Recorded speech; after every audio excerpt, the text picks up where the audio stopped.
और हजरत मौला अली फरमाते हैं, लोगों आंखों का हक दिया करो।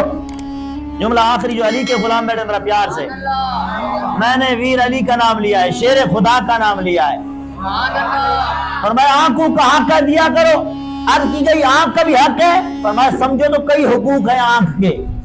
ये आंख के इतने हुकूक है तो पूरे जिस्म के कितना हुकूक होंगे। आंख का एक हक ये भी है कि सुबह उठकर जो मुस्तफा पर 30 पारों का 6666 आयतों का 7 मंजिलों का कुरान नाजिल हुआ है ना, कभी उठकर उसी की जियारत भी कर लिया कर। उसकी जियारत, खुद भी कुरान पाक पढ़ें, अपने बच्चों को भी नमाज पढ़ने की तलकीन किया करें। आने वाला सोना महीना है, हमसे राजी होके जाए। आमीन बिजाह नबी अमीन व मा अलैना इल्लल बलागुल मुबीन। सुन्नत अदा।